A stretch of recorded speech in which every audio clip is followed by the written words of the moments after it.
Hi everyone, today I'd like to talk to you about using the lower body for the piano because this is a really important thing in connecting your body to the instrument. So we're going to talk a bit about how to do it and the use of it. This is something that is very difficult to teach. I've never been able to teach it to someone yet, I think, who's gotten it like that right away. And I don't think I've ever seen anyone teach it either, I think, who's just, gotten it right away, who's never done it before. So, but what we're doing is, when we're playing something like here, I'm going to use this Prelude number 4 as an example for something soft by Chopin. The last few chords. So, even something soft like this, it's possible to connect ourselves. Now I want you to look closely. You can see my back or torso moving forward, but I'm not moving from the torso. This is the thing.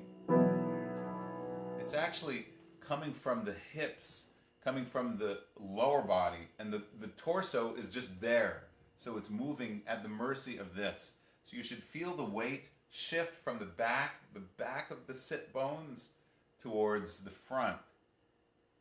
So the sit bones are those two bones you feel when you're sitting in, let's say, like a bench like this without a cushion. Now, what this is doing is, this is bringing you forward. So you can see my arms are going forward into the piano. The possibilities are great from here for what we can do musically. Because all of this stuff, like the wheel that we're talking about, like for example,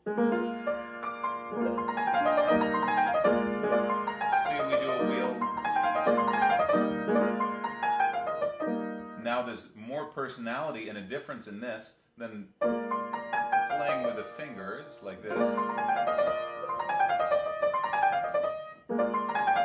Now this is fingers, this is wheel. So see how we're able to play into the centrifugal forces more. We can make a swell that's very different from finger swell when we use the arm. Now, there's a way of connecting the elbow to the hips so that this is going to go like this. So it's as if we're using...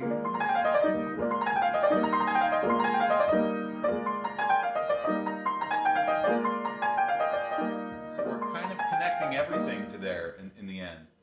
Another place where this is going to make a huge difference is when we have something that's very loud. Like, for example, Tchaikovsky Concerto. It's going to make a difference if I'm just playing with the arms. So if I'm just pushing down with this, that's nice, and we have like a half decent microphone here, so I'm not sure how it'll sound. But if you can connect this to here, now it's coming from this.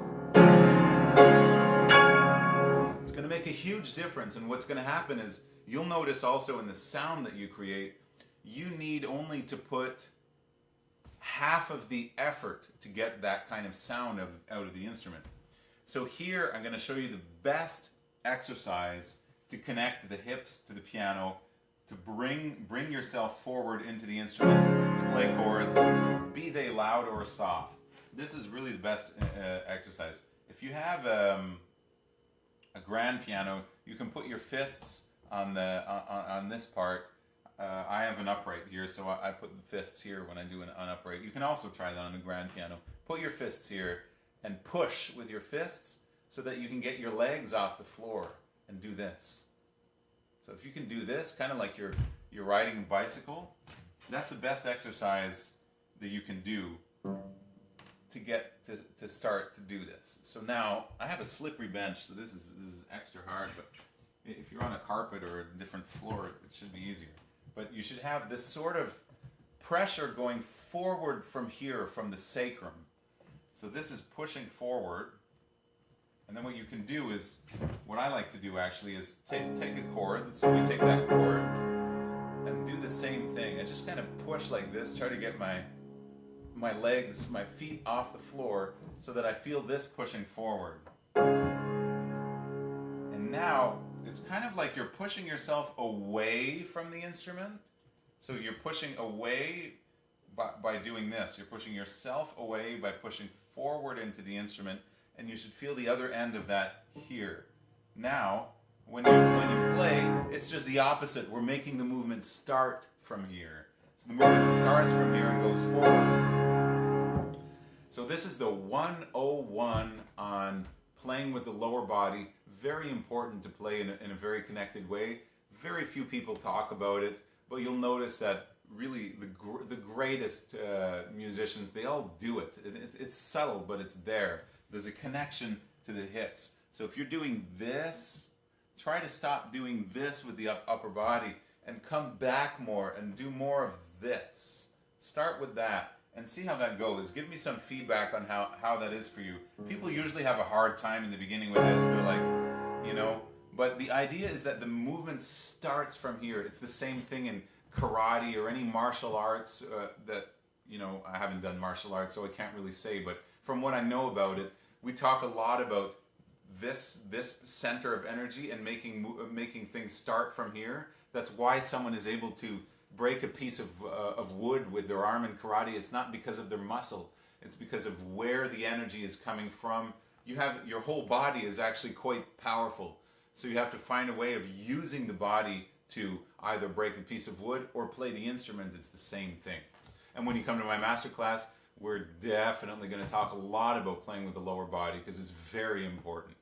So give me some feedback on that.